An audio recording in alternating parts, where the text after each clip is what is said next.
si hiciéramos una encuesta a nuestros conocidos incrédulos o personas incrédulas que encontramos muchas de las veces en nuestro andar por la vida, y les preguntáramos cuál sería su respuesta en cuanto a si se consideran buenas personas o malas personas, comúnmente vas a encontrar que la respuesta es que se consideran buenas personas.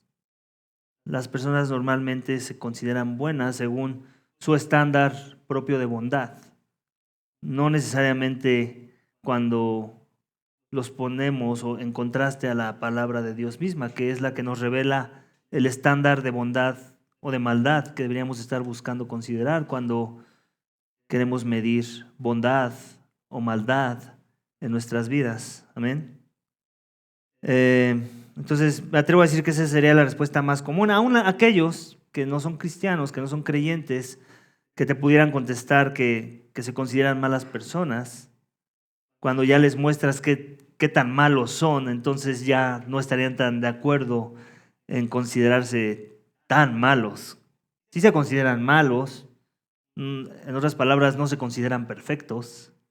Y creo que es mucho lo que quieren decir muchas de las veces cuando dicen, no, pues soy malo, no soy perfecto, pero también la defensa sería, ¿y quién lo es? ¿No?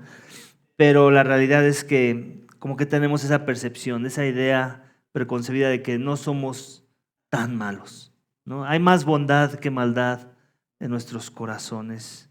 Pero cuando vemos esa verdad o medimos esa respuesta a la luz de la palabra de Dios, encontramos que no es así, que todos somos malvados, que todos somos no solamente malos, sino muy malos. Y la otra es esta, que conforme más conoces a Dios, te das cuenta de que eres más malo de lo que creías que eras, ¿cierto? ¿No te ha pasado?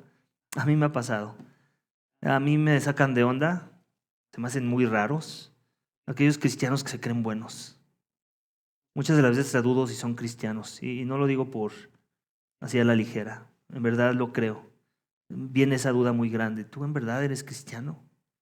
¿En verdad no has entendido que no existe bueno ni siquiera uno y que aún en Cristo hay mucha maldad en nuestros corazones, que entre más te acercas a la luz, más se expone la impureza de tu corazón, de tus motivaciones, de tus pensamientos, de tus actos? Va a ser sorprendente, ¿cierto o no? Que encuentres a alguien que llegue a ese nivel de profundidad en ver su maldad. Y solo la palabra nos puede ayudar a hacer eso. Solo Dios en su misericordia, usando su palabra, nos puede ayudar a llegar a esa conclusión. Y la razón es porque no conocen a Dios. No conocen su ley que nos revela sus atributos. No quieren medir sus vidas y su escalafón de bondad a la luz de la ley y los atributos de Dios en su palabra. Les cuesta trabajo creer que son miserables respecto al estándar de bondad de Dios. El título del mensaje esta mañana tiene un poco esa idea: Hombre miserable, Mesías maravilloso. Hombre miserable, Mesías maravilloso. Y mi llamado hoy es ayudarte a entender este argumento, que a la ley morimos en Cristo. Unidos a Cristo tenemos que llevar mucho fruto para con Dios. A la ley morimos en Cristo.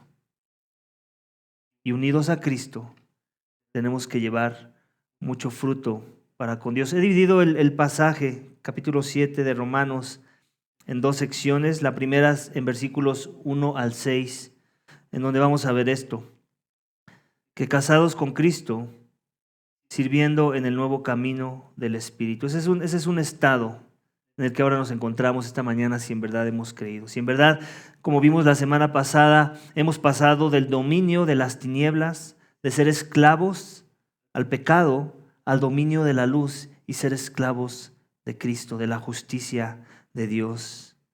Entonces, casados con Cristo, sirviendo en el nuevo camino del Espíritu. Ese es el llamado. Servir en una nueva dirección, en un nuevo camino. Y vamos a verlo en esta sección, versículos 1 al 6, lo he dividido en estos pensamientos. En el primero vamos a encontrar el principio legal. Vamos a encontrar un principio legal. Acompáñame a leer nuevamente el versículo 1 del capítulo 7. Y es un principio legal que Pablo pone como base y argumento a lo que va a seguir desarrollando más adelante. Dice, ¿acaso ignoran, hermanos? Pues hablo a los que conocen la ley. Checa, está hablando a la audiencia de los que conocen la ley, de los que todavía encuentran algún tipo de esperanza para salvación en la ley. Que la ley tiene jurisdicción sobre una persona mientras vive. En otras palabras, no seamos ignorantes de eso. Mientras la persona vive, la persona se tiene que sujetar a la ley. Y ese argumento lo podríamos usar aún en nuestro contexto y en nuestros días, ¿cierto o no? Mientras tú no tengas un acta de defunción de tu persona, tú te tienes que sujetar a las leyes del Estado mexicano. ¿Estás de acuerdo conmigo? Entonces, Pablo es lo que está diciendo. Mientras una persona vive, se tiene que sujetar a la ley. En el contexto de Pablo, ¿cuál era la ley? No era la ley del Estado mexicano, era la ley de Dios dada a Israel y que hemos visto se la dio en el Antiguo Testamento. ¿Ok? Entonces, ese es el principio legal de Pablo, ¿no? ¿Entendemos eso? Creo que todos lo entendemos, dice Pablo, estamos muy claros, entonces puedo seguir hablando. Y ahora va a hablar con respecto a una ilustración que nos va a dar en los siguientes dos versículos, la ilustración del matrimonio, versículos 2 y 3. Acompáñame a leerla. Dice, pues la mujer casada está ligada por la ley a su marido mientras él vive. Pero si su marido muere, queda libre de la ley en cuanto al marido. Así que mientras vive su marido, será llamada adúltera si ella se une a otro hombre. Pero si su marido muere, está libre de la ley, de modo que no es adúltera, aunque se una a otro hombre. En otras palabras, está trayendo un aspecto de la ley en donde si alguien, en este caso usó a la mujer, pero el mismo ejemplo podría ser con el hombre, ¿no? Si la mujer se encuentra con otro hombre y sigue casada con su marido, ¿en qué se convierte? En adúltera, ¿ok? Pero si el marido muere, ya no puede, esa cláusula o ese aspecto de la ley ya no aplica a su persona. ¿Por qué? Porque el marido ya murió, ¿ok? Entonces ya no es una adúltera.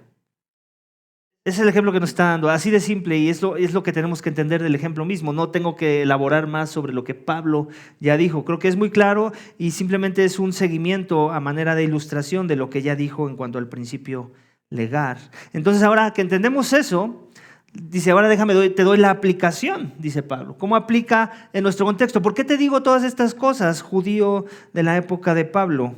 Y nosotros también en este siglo, en versículo 4 vemos esa aplicación. Dice, por tanto, ahora que entiendes eso, ahora que no me tengo que quebrar mucho la cabeza, dice Pablo, para que entiendas estas cosas básicas de aspectos legales.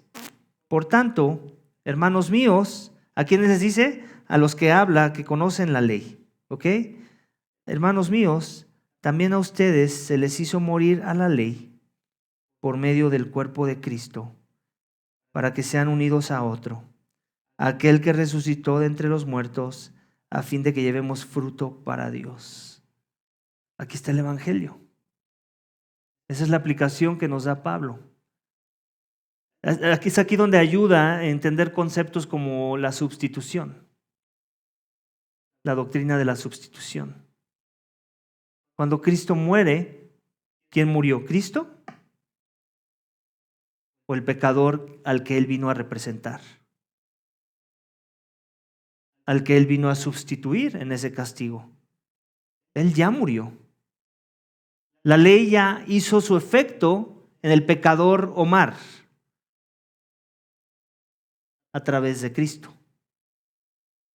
Él ya pagó mi castigo. Él ya pagó tu castigo si en verdad has creído. Tú ya moriste a las demandas de la ley, por decirlo así. Porque la ley ya ejecutó su juicio. ¿Cuál fue el juicio de la ley? Muerte. Culpable. La paga del pecado es muerte. Y si tú estás en Cristo, eso ya te sucedió esta mañana, mi hermano, mi hermana en Cristo. Entonces, ¿la ley puede seguir haciendo demandas de ti? Ya no puede. porque ya las hizo cuando Cristo sustituyó tu lugar, tomó tu lugar y ahora hubo un intercambio. Es lo que está queriendo decir Pablo. Esa es la aplicación. La ley ya no aplica para el cristiano en ese sentido. La ley ya me condenó en Cristo por medio de la fe en Él. ¿Puedes creer eso? Lo tienes que creer. Porque si no entiendes esto básico de la fe cristiana, te vas a lanzar a una fe de salvación por obras. Esto es básico de básicos. Lo tienes que creer.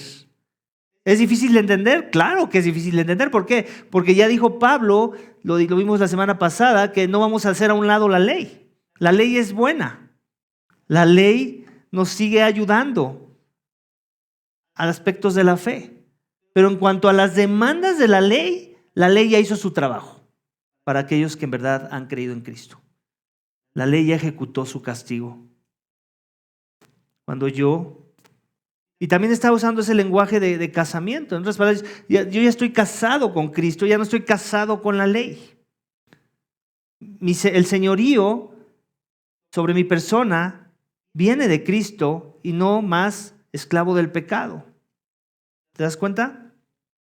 Entonces es lo que está diciendo. Por tanto, hermanos míos, también a ustedes se les hizo morir a la ley por medio del cuerpo de Cristo. ¿Se dan cuenta? Por medio ahí nos está dando la respuesta. ¿Cómo que morir a la ley, Pablo? O sea, quiere decir que ya nadie me puede decir que no busque la santidad en estas direcciones que la ley. No. Ve lo que dice después. Por medio del cuerpo de Cristo. ¿Quién fue el que padeció? Cristo.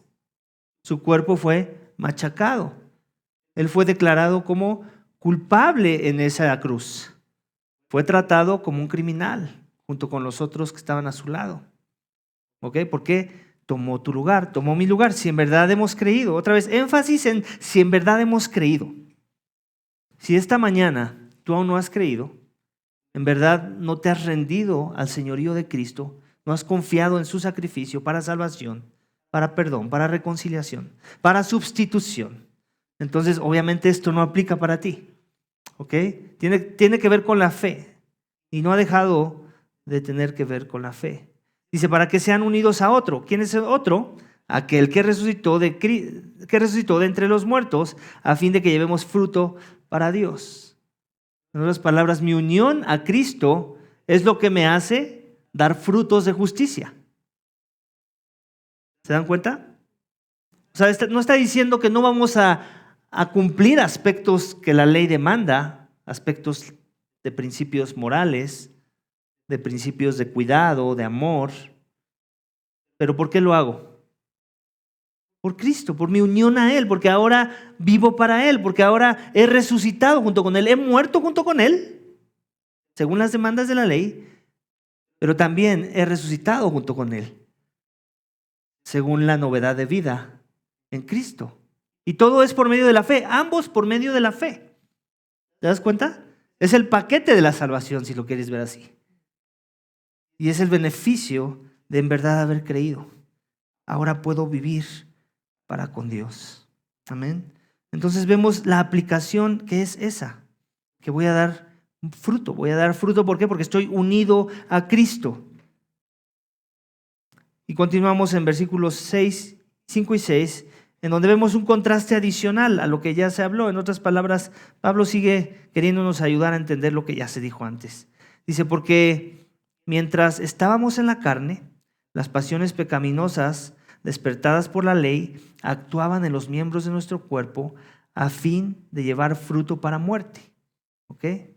Entonces, en la carne yo daba fruto, pero ¿era para bien? ¿Para la gloria de Dios? No, era para muerte. Ese era yo cuando no estaba unido a Cristo. Quiere decir que estaba en la carne. Entonces, tradúcelo así. ¿Estoy unido a Cristo? No estoy en la carne. No estoy unido a Cristo, estoy en la carne y el fruto que doy no es el fruto digno de justicia, sino el fruto para muerte. Y continúa diciendo en el 6, dice, pero ahora, otra vez un contraste, ahora ya no estoy en la carne, hemos quedado libres de la ley, habiendo muerto a lo que nos ataba. de modo que sirvamos en la novedad del Espíritu y no en el arcaísmo de la letra.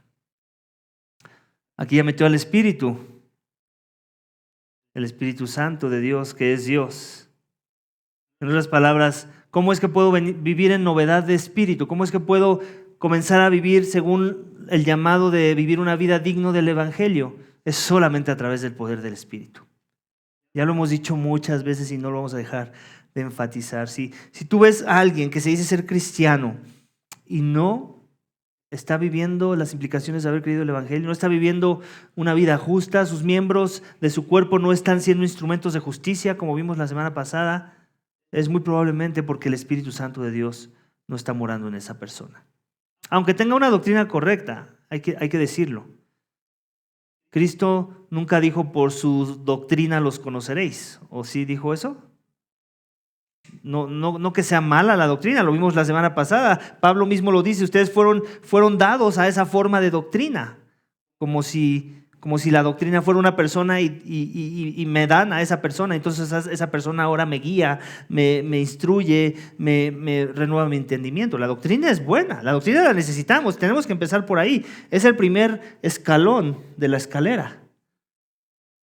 Pero doctrina por doctrina, doctrina sin el poder sobrenatural del Espíritu Santo de Dios, que es Dios, y que ayuda a que esa doctrina haga una explosión en mi ser, para que entonces yo pueda comenzar a considerar los caminos de Dios, entonces esa doctrina no sirve de nada. ¿Ok? Es como, no sé si ayude la ilustración, imagínate una bomba, ¿no? Y que para que una bomba explote, ¿qué necesita? Pólvora, ¿cierto o no? Entonces, entre más pólvora, más grande va a ser la explosión. Entonces, imagínate y trata de poner en la ilustración a la doctrina como esa pólvora. Entonces, tú puedes tener mucha pólvora y verte como una bomba, porque tienes mucha pólvora, pero ¿qué necesitas para que en verdad cualquiera que te reconozca pueda decir, eso es una bomba? Explotar. Necesitas funcionar como una bomba, no nada más verte como una bomba. Si tú vas a un museo, aquí hay un museo de guerra, ahí tienen algunas bombas por ahí. Y se ven como bombas, se ven como proyectiles, pero adivina qué, no tienen pólvora. ¿Ok? Y aun si la tuvieran, ¿qué necesitan para poder hacer explosión? Una chispa, una mecha. ¿Ok? Necesitan el elemento activo que haga que la pólvora explote. Y entonces sí, digamos, explotó una bomba. Eso era una bomba y a nadie le va a quedar duda de que era una bomba. ¿Ok? Pólvora por sí sola es inofensiva de alguna manera. ¿Cierto o no? Necesitamos la chispa para que esa pólvora se active y entonces sí produzca una bomba. ¿Estás de acuerdo conmigo? Pues lo mismo con el Espíritu Santo. Necesitamos al Espíritu Santo. Y ahorita lo menciona Pablo y después ya no lo va a mencionar sino hasta el capítulo 8. Y esto es lo que nos va a empezar a ayudar a entender la siguiente sección. Porque aquí es donde viene la confusión. Vamos a entrar a terrenos que son debatibles en muchas direcciones. Aún yo mismo te puedo decir que antes tenía una postura, hasta antes de estudiar este pasaje para predicarlo, y mi postura ha cambiado al estudiar mejor este pasaje. ¿Ok? ¿Por qué? Porque vamos a ver cosas en la siguiente sección que parece que está diciendo esto, pero entonces ¿a qué audiencia se lo está diciendo? ¿A quién se está refiriendo Pablo en esta conversación en donde hay como una representación del hombre? Que la pregunta que hay que hacerse es, ¿está hablando Pablo de él mismo y de su experiencia como cristiano? ¿O está hablando Pablo dando una ejemplificación de cómo es la condición humana sin el Espíritu y sin Dios, esclavos al pecado?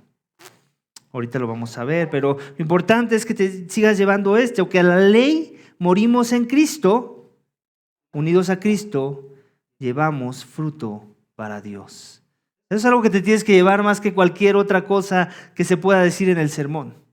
A la ley morimos en Cristo, unidos a Cristo, llevemos fruto para Dios. Amén. Vamos al siguiente subénfasis, y esta es la parte que les decía que es debatible en muchos círculos cristianos y que yo mismo acabo de cambiar mi postura hasta hace 8 días.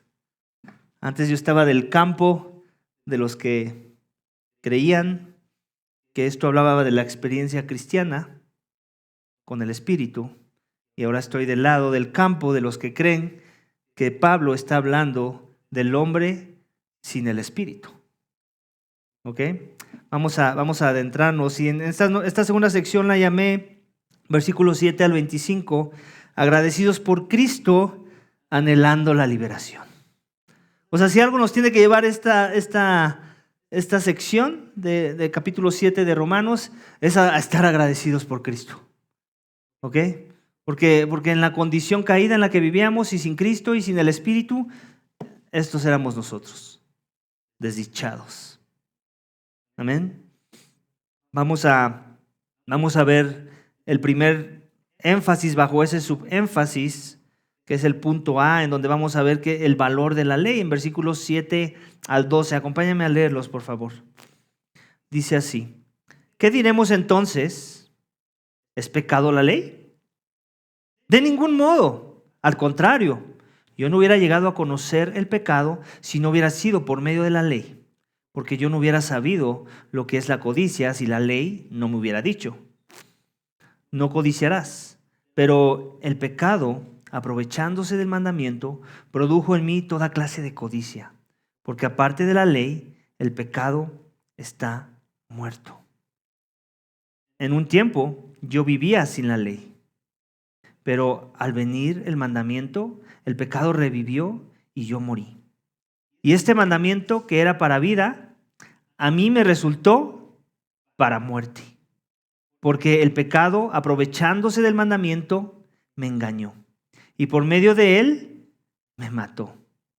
Así que la ley es santa y el mandamiento es santo, justo y bueno.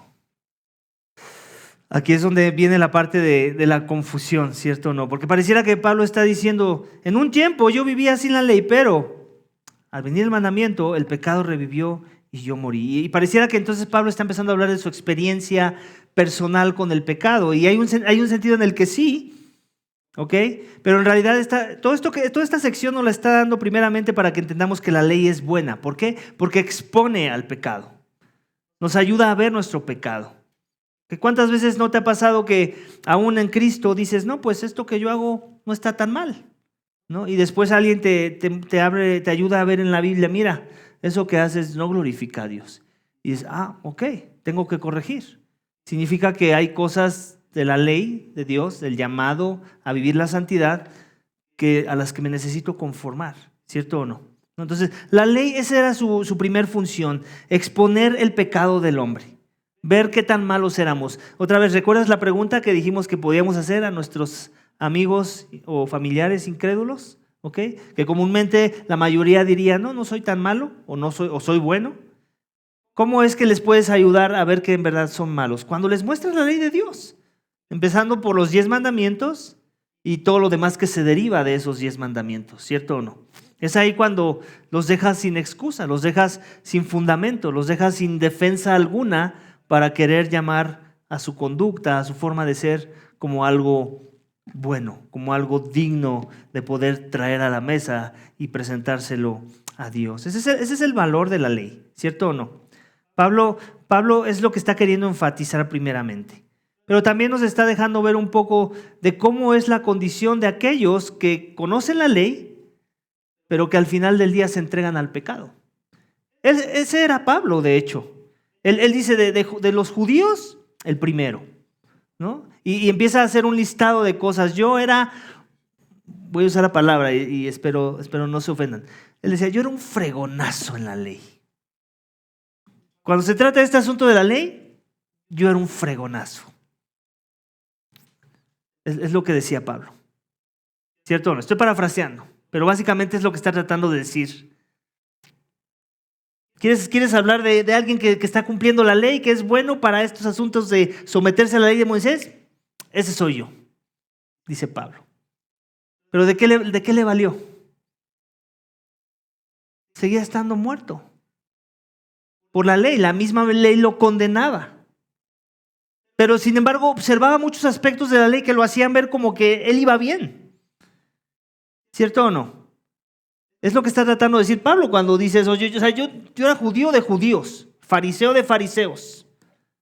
¿Cierto o no? Pero a la hora de la hora, ya cuando tratamos de poner eso en perspectiva para ver si la ley me ayuda a ganar la salvación, a ser reconciliado con Dios, a encontrar una justicia que se demanda para que yo pueda obtener el favor de Dios, la ley me condena, dice Pablo. ¿Ok? Lo voy a volver a leer, bueno, eso no lo dice aquí, pero vamos a lo que nos toca en capítulo 7. Dice, ¿qué diremos entonces? ¿Es pecado la ley? De ningún modo, al contrario. Yo no hubiera llegado al pecado si no hubiera conocido la ley, el conocimiento del pecado. Entonces eso queda claro. Dice, porque yo no hubiera sabido lo que es la codicia si la ley no me hubiera dicho. En otras palabras, necesitamos los mandamientos claros de la ley para poder ponerle etiqueta a nuestro pecado.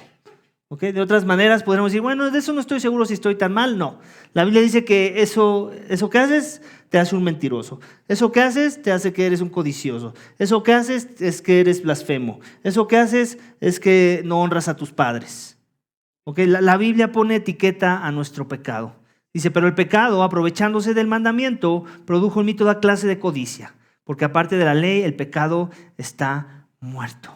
¿Okay? Entonces, cuando Pablo está hablando del pecado, no es como que está sacando a un agente afuera de él que lo está, como un verdugo, ¿no? Como que, mira, es que el pecado es el que me hace hacer todas estas cosas. Está hablando de sí mismo. O sea, cuando Pablo habla del pecado, está hablando de su ser interior, de lo que él es sin Cristo, de lo que él es sin el Espíritu Santo de Dios. Él es pecado. Y él es esclavo a sí mismo, a sus deleites, a sus pasiones, como vimos la semana pasada, a sus lujurias. ¿Ok? Y ese pecado con respecto a la ley, pues está muerto. ¿Por qué? Porque la ley lo condena. ¿Ok? Su ser interior está condenado por esa ley. Es lo que está tratando de decir. En un tiempo yo vivía sin la ley, pero al venir el mandamiento, el pecado revivió y yo morí. ¿Okay? ¿A qué se refiere que el pecado revivió? Que el pecado dominó, que el pecado fue en el que él se deleitó y no en la ley. ¿Okay? Y otra vez, Pablo está haciendo el yo como si esa fuera su experiencia, pero en realidad está representando la experiencia humana. Velo más así, no lo ves como que, mira, Pablo está siendo muy vulnerable, ¿no? Como en los gaps. No, mira, Pablo, este es un ejemplo de vulnerabilidad. No, está agarrando a la comunidad de todos nosotros y está diciendo, mira, este es nuestro retrato. Este somos tú y yo sin Cristo, sin su Santo Espíritu. ¿Okay? Dice, y este mandamiento, continúa en el 10, que era para vida, a mí me resultó para muerte. ¿Por qué era para vida? Porque se alineaba al carácter de Dios, se alineaba a los principios de Dios y su palabra. ¿Pero por qué me resultó para muerte? Pues porque yo no lo obedecí. Porque no fue eso en lo que me deleité, dice Pablo. Más bien eso que era bueno me condena. Y ese es el acto bueno que hace. Mostrarme mi pecado, condenarme, declararme no digno de entrar a la presencia de Dios. Continúa en el 11, porque el pecado, aprovechándose del mandamiento, me engañó. Otra vez, no veas a Pablo como una víctima, no te veas a ti como una víctima, como diciendo, es que yo soy engañado por el pecado, si el pecado no estuviera ahí, yo sería muy bueno para con Dios. No, está hablando de ti. Del autoengaño de pensar que vives para Dios, de pensar que no eres tan malo, de pensar que hay algo bueno en ti. Es lo que está diciendo, me engañó y por medio de él me mató. Así que la ley es santa y el mandamiento es santo, justo y bueno. Entonces, ¿cuál es la conclusión de Pablo con respecto a la ley? Esa. La ley es santa. Los mandamientos de la ley son santos, son justos y son buenos. ¿Y por qué? Porque vienen de Dios. Ya lo dijimos, representan el carácter de Dios, la santidad de Dios, todos sus atributos los podemos ver claramente cuando vemos su ley. En otras palabras, Pablo va a seguir elaborando en la idea de la incapacidad humana para cumplir la ley, y lo vamos a ver en el siguiente la siguiente sección, versículos 13 al 23, dice: entonces lo que es bueno vino a ser causa de muerte para mí. De ningún modo. Al contrario, fue el pecado a fin de mostrarse que es el pecado al producir mi muerte por medio de lo que es bueno. En otras palabras, la ley es buena, está diciendo Pablo. O sea, no porque la ley te condena, no porque la ley demanda tu muerte, es mala. Es buena, sigue siendo buena. La culpa no es de que Dios dio ley, la culpa es tuya, que no quisiste vivir conforme a la ley, que quisiste honrar al pecado antes que a Dios. Es lo que está diciendo Pablo, ¿ok? Hay una incapacidad humana para sujetarnos a la ley, para someternos a la ley de Dios.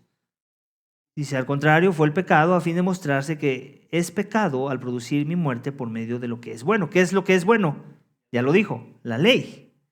Para que por medio del mandamiento el pecado llegue a ser en extremo pecaminoso. Y es ahí lo que decía hace un rato. Por eso es que me cuesta mucho trabajo ver personas que se dicen ser cristianos, pero que se creen muy buenos. Porque si algo hace la ley es ayudarte a ver cómo eres más malo cada día.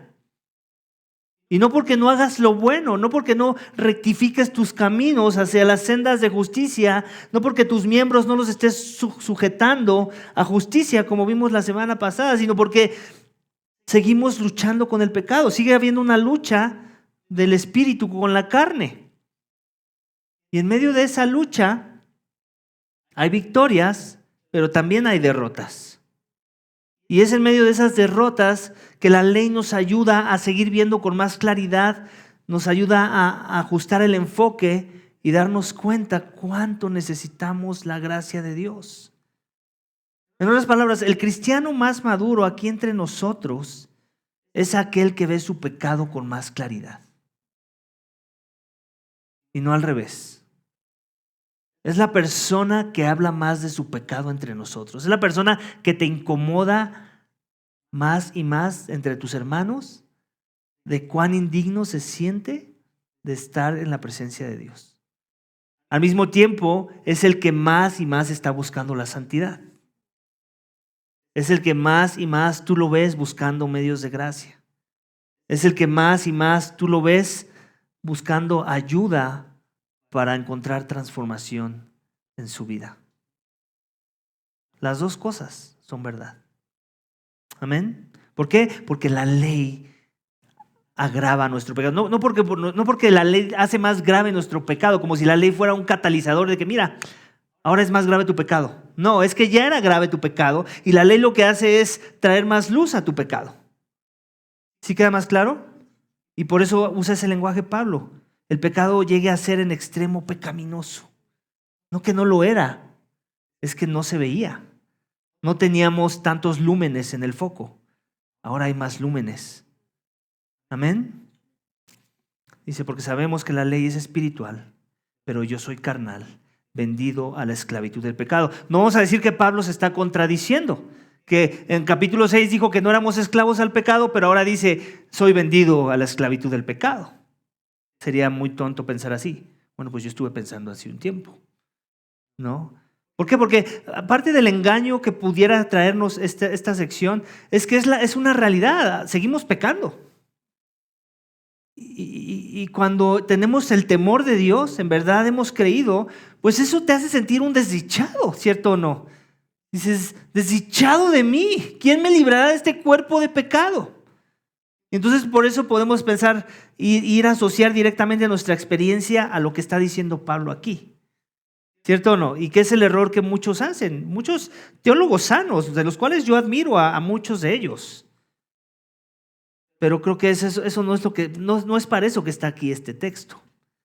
Más bien, Pablo está otra vez dejándonos un cuadro de cuál es la experiencia humana sin el Espíritu Santo de Dios. Ese espíritu del cual él va a comenzar a hablar de manera muy repetida en el capítulo 8, ahora que entremos en capítulo 8. Aquí quiso hacer como un paréntesis. Mira, este es el cuadro del ser humano sin el Espíritu Santo. esclavo al pecado, vendido a la esclavitud del pecado, como dice en el versículo 14. ¿Ok? Sabemos que la ley es espiritual, pero yo soy carnal. Y eso somos nosotros. Es lo que dice Pablo en 1 Corintios 2:14, cuando menciona de que solamente las cosas espirituales las pueden entender los que tienen al Espíritu de Dios. ¿Cierto o no? Y para los demás son locura estas cosas. Necesitamos al Espíritu de Dios. De otra manera, soy esclavo al pecado, soy carnal. Y continúa diciendo, porque lo que hago no lo entiendo. Porque no practico lo que quiero hacer, sino lo que aborrezco, eso hago. Otra vez, acuérdate, ¿qué decía Pablo? Yo soy judío de judíos. Yo soy un fregón. ¿Cierto o no? O sea, había cosas de la ley a las que él se sujetaba y él podía ser un ejemplo para los de su época. Y creo que hace sentido con esto que le está diciendo. Había cosas que él quería hacer. Había cosas de las cuales él podía ser un ejemplo porque cumplía con los requisitos. La pregunta es, ¿su motivación era para la gloria de Dios? La semana pasada alguien me preguntaba, una persona que vino de visita, ahorita no la veo, y hizo una muy buena pregunta en la mesa cuando comíamos. Decía, entonces, ¿cuál es la diferencia entre los cristianos y los no cristianos? Aquellos que hacen buenas obras que no son cristianos y aquellos que no hacen buenas obras. Perdón, aquellos que hacen buenas obras que no son cristianos y aquellos que son cristianos que también hacen esas buenas obras. ¿Cuál es la diferencia? Dice, muy buena pregunta. Y se lo puse con un ejemplo. Vamos a suponer que Bill Gates adopta a 100 personas, a 100 niños huérfanos.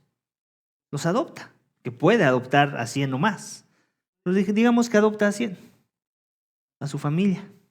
Les da la mejor vida que les pueda dar este mundo. Y tenemos a un cristiano que también adopta, pero en sus capacidades puede adoptar a un niño, a su familia. ¿Quién hizo una mejor obra? Pudiera parecer que a los ojos del mundo, Bill Gates. ¿Ok? Pero ¿por qué tendríamos que decir a la luz del entendimiento de la palabra de Dios que eso no es verdad? Que el que hizo la mejor obra fue el cristiano. La motivación, el enfoque. ¿Qué motivó a Bill Gates? Tendríamos que preguntarnos para adoptar a esos niños. Y si en el corazón de la respuesta no está la gloria de Dios, entonces Bill Gates no hizo un acto que glorifica a Dios. ¿Se entiende? Esta persona solo adoptó a un niño, pero su motivación fue para la gloria de Dios. Eso hace su obra justa y digna del llamado que Dios ha hecho para nuestras vidas. Es ahí donde radica la diferencia. Es tan simple como eso. El filtro de la gloria de Dios. Ese filtro solamente lo tienen los cristianos y nadie más en este mundo. Nadie más. Y que claro, hay que tener cuidado. Porque yo de mi boca puedo decir que estoy haciendo algo para la gloria de Dios, pero escondido en mi corazón está el buscar mi propia gloria. Entonces, palabras, pues son engañosas en muchas direcciones. Amén. Entonces, eso es lo que está hablando aquí también Pablo, creo yo. Porque lo que hago no lo entiendo, porque no practico lo que quiero hacer, sino lo que aborrezco, eso hago. Aborrecer cosas que se alinean a la naturaleza pecaminosa sin Dios. Y si lo que no quiero hacer, eso hago, estoy de acuerdo con la ley, reconociendo que es buena. Así que ya no soy yo el que lo hace, sino el pecado que habita en mí. Mi esclavitud al pecado, está diciendo Pablo. O sea, no es que está diciendo, sí lo hago, pero no lo hago. No es que está jugando con Pablo no está jugando con nuestras mentes, no está tratando de hacer esto, está diciendo, es todo mi ser lo que lo hace. Porque de eso soy esclavo, del pecado. Hay cosas que entiendo que están mal y hay un sentido en el que mi conciencia me acusa y me dice, tú no lo deberías hacer.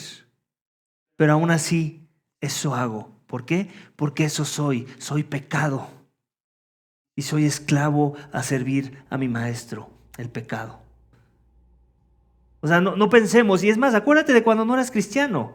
No todo lo malo que hacías lo hacías por deporte, ¿o sí? No todo lo malo que hacías decías, es que de esto se trata la vida, de hacer maldad. No, ¿verdad? Quiero pensar que había una gracia común que refrenaba tu maldad y que aunque estabas inclinado a hacerla, ¿no? De todos modos había algo de ti, dentro de ti que decía, no, yo no debería estar haciendo eso. Pero de todos modos decías, ¿pero qué me va? Ibas y lo hacías. ¿Cierto o no? Ese eras tú. Ese era yo. Yo recuerdo cuando, les voy a confesar uno de mis pecados. Yo de chico me gustaba robar. Era bueno. Era bueno robando, ¿no? Y no me jacto de eso. Obviamente lo digo con vergüenza, aunque parece que me estoy jactando. Pero es la verdad, era bueno robando. Yo te podía dar buenas ideas de cómo robar. ¿Cierto o no? Y a veces hacía competencias con mis amigos. Y no, pues, ¿se acuerdan cuando existía Carrefour? Lo puedo decir porque ya no existe, entonces ya no pueden meter a la cárcel. Entonces yo les decía, hey, vamos a robarnos un perfume, a ver quién se roba un perfume. Y entrábamos, y yo era el que salía con un perfume, y ellos no. Y yo sabía que era malo, y yo sabía que me podían meter a la cárcel, y yo sabía que yo no debería estar haciendo eso. ¿Ok? Mas sin embargo, lo hacía. ¿Por qué? Porque era del pecado. Porque estaba esclavizado al pecado. Porque aunque veía que había algo que me podía traer consecuencias, que podía traer vergüenza a mi familia, que me podía traer problemas, era lo que hacía bajo mi naturaleza pecaminosa. No podía hacer otra cosa más que pecar. ¿Sí o no? Y seguramente hay algo muy bueno que eres tú también. Así que no te sientas muy santurrón. Todos somos muy buenos en algo, de hacer lo malo. Y si crees que no, echémonos una platicada y te voy a ayudar a encontrarlo. ¿Ok? Así es que se alinea a lo que dice Pablo, ¿cierto o no? Hay cosas malas que no queremos hacer, pero al final las terminamos haciendo. Y eso revela de quién somos esclavos, a quién servimos. Amén. Es de lo que habla Pablo, porque lo que hago no lo entiendo, porque no practico lo que quiero hacer, sino lo que aborrezco, eso hago. Y si lo que no quiero hacer, eso hago, estoy de acuerdo con la ley, reconociendo que es buena. Así que ya no soy yo el que lo hace, sino el pecado que habita en mí, porque yo sé que en mí, es decir, en mi carne, no había nada bueno. Porque el querer está presente en mí, pero el hacer el bien, no. Ahí está, espero te ayudó la ilustración que te di. Pues no hago el bien que deseo, sino el mal que no quiero, eso practico. Y esa es otra cosa que es verdad. El que comete pecado, les dijo Jesús en Juan 8, se hace esclavo del pecado. Y eso practicamos. Tal vez tu pecado antes de venir a Cristo era el chisme. Y eso era a lo que le dabas rienda suelta, al chisme, ¿no? La murmuración. O tu pecado de la lujuria, o tu pecado de la envidia, o tu pecado del ser airado, lo que sea. Y no que no sigas luchando con todo ese tipo de pecados. La esperanza es que ahora te domina no el pecado, sino Dios. Ahora el Espíritu Santo es el que reina sobre ti. Amén. Continúa diciendo Pablo, versículo 20, y si lo que no quiero hacer, eso hago, ya no soy yo el que lo hace, sino el pecado que habita en mí. Así que, queriendo yo hacer el bien, hallo la ley de que el mal está presente en mí, porque en el hombre interior me deleito con la ley de Dios, pero veo otra ley en los miembros de mi cuerpo que hace guerra contra la ley de mi mente y me hace prisionero de la ley del pecado que está en mis miembros. Ok, aquí es donde puede también otra vez entrar la confusión. ¿En la ley de Dios se deleita? Entonces, ¿estamos hablando de un cristiano? No, acuérdate que los judíos, Pablo era el judío de judíos, era de la tribu de Benjamín. ¿De Benjamín?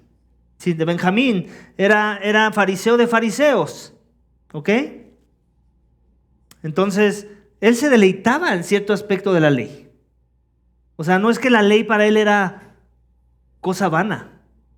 La estudiaba, la enseñaba a otros. Es una forma de deleite, ¿cierto o no? O sea, se deleitaba en la ley misma, no en Dios. Que eso es lo que hace la diferencia. Tú no estás enamorado con este libro, ¿o sí? ¿Estás enamorado con este libro o estás enamorado con el Dios que inspiró este libro? La esperanza es que estás enamorado con el Dios de este libro. Hay gente que está enamorada con este libro, muchos de los cuales se dicen ser cristianos. Están enamorados con aprenderse cosas que son correctas, que son verdad. Hay gente que le gusta, tiene el orgullo de tener la verdad y no necesariamente atesorar la verdad en sus corazones y vivir para esa verdad. ¿Te das cuenta? Ese era Pablo, él se deleitaba en la ley. En verdad se deleitaba en su perspectiva de deleite, no necesariamente en la perspectiva correcta de cómo Dios define el deleite. En donde últimamente nuestro deleite en este libro nos apunta a deleitarnos en la persona que lo inspiró. No sé si les ayuda a verlo desde esa perspectiva. Entonces, otra vez, aquí Pablo no está hablando de un cristiano. Está hablando de una persona bien religiosa y bien rectamente en su religiosidad, como lo era él. Amén. Entonces, cuando Pablo ya pone la imagen de cuál es el hombre sin Dios, entonces no queda otra más que terminar con la conclusión con la que termina en los últimos 2 versículos. Miserable de mí, ¿quién me librará de este cuerpo de muerte? Y nos da la respuesta. Y por eso da gracias. Gracias a Dios por Jesucristo nuestro Señor. Así que yo mismo, por un lado, con la mente sirvo a la ley de Dios, pero por el otro, con la carne, a la ley del pecado. Ahí sigue hablando de alguien sin Dios.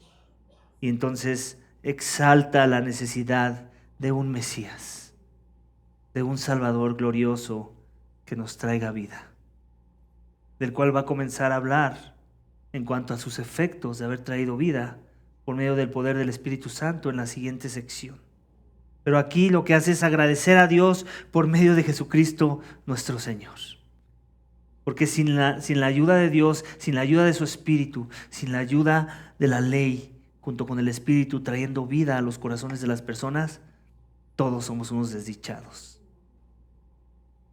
Sin Dios esta mañana, tú eres un desdichado a los ojos de Dios.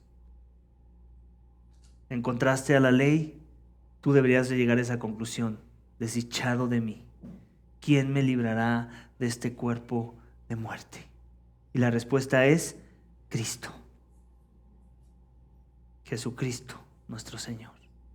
Así es que tienes que venir a Él esta mañana, para que ya no sea más la pintura que nos pinta Pablo en los versículos 7 al 23, tu pintura y tu experiencia humana. Para que ya no seas más como yo era esclavo a robar, robando perfumes y otras cosas que por ahí acumulé haciendo lo malo. Para que ya no seas más digno de la ira de un Dios santo airado por el pecado. Yo no sé dónde estás parado tú esta mañana con respecto a esta realidad, pero si esta sección te describe a ti y puedes llegar a esa conclusión de desdichado de mí y puedes hacer esta misma pregunta, ¿quién me librará entonces? La respuesta es simple, Cristo Jesús.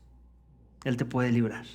Él me libró a mí, conozco a otros a los cuales Él ha librado y lo seguirá haciendo con aquellos que en arrepentimiento y fe en su nombre vengan humillados delante de Él, reconociendo que en sus fuerzas no está la capacidad de poder agradar a Dios, sino que necesitan arrepentimiento y fe en la obra redentora de Cristo en la cruz. ¿Dónde estás parado esta mañana con respecto a ese tipo de Salvador? Con respecto a ese tipo de salvación, con respecto a ese tipo de transformación, para que tú puedas ahora comenzar a vivir ya no más esclavo al pecado, sino esclavo a la justicia, teniendo a Jesucristo como tu único Señor y Salvador. Amén. Espero que el mensaje de hoy te haya ayudado a ver la experiencia humana y el contraste con respecto a lo que significa vivir bajo la gracia. Vamos a orar. Padre, te damos gracias. Gracias por tu palabra. Gracias por Pablo y en la reflexión que ha hecho, en donde nos ha dejado ver cómo la ley es buena, cómo la ley representa tu carácter y tu justicia, cómo la ley representa tu santidad y cómo la ley expone nuestra maldad y la hace grandemente malvada. Y cómo no habría otra manera de ver nuestra maldad tan grande y tan malvada si no fuera por tu ley. Gracias porque esa fue la experiencia de Pablo sin Cristo. Y esa es nuestra experiencia de muchos de nosotros, Señor, al contemplar tu ley. No llegar a otra conclusión sino a la de decir, ¿quién podrá librarme de este cuerpo de pecado? Señor, gracias porque en tu misericordia la respuesta es que Cristo. Y Cristo ya libró a muchos de nosotros de este cuerpo de pecado. Ahora más la maldad ya no domina nuestro ser. Ahora el pecado ya no es algo a lo que nos sometamos, sino a la justicia, a la verdad. Ayúdanos, Señor, a vivir según la santidad que tú nos has llamado a vivir. Ayúdanos a depender de tu Espíritu y no de nuestras fuerzas. Ayúdanos a dar pasos de fe en búsqueda de la santidad, porque ya la ley no domina sobre nosotros, sino es la gracia la que abunda en nuestros corazones, ya que a la ley hemos muerto en Cristo y ahora vivimos para Cristo, dando muchos frutos, unidos a Él. Ayúdanos a recordar que ese es el nuevo camino del creyente, no más unidos a las demandas de la ley que nos condena y que nos mata, sino unidos a Cristo, quien llevó nuestro castigo, quien llevó nuestra iniquidad, quien llevó el castigo por el pecado en nuestro favor, en nuestro lugar, como un sustituto, Señor, para que nosotros vivamos en novedad de vida junto con Él. Gracias, Padre, por tu misericordia y tu amor para con nosotros. Padre, yo ruego por si entre nosotros hay alguno que aún no ha rendido su vida a Cristo, aún sigue esclavo del pecado, aún el pecado lo condena y lo somete porque ama el pecado, porque el pecado es su Señor, en Él se deleita. Señor, ayuda a esa persona esta mañana. No permitas que siga esclava. Dale vida en el evangelio de tu Hijo, que se arrepienta y crea que en Él hay vida, que en Él hay perdón, que en Él hay transformación, que en Él hay una novedad de vida guiada por el Espíritu Santo de Dios, que es Dios. Todo esto te pedimos y te damos gracias en el nombre de tu Hijo amado Cristo Jesús. Amén.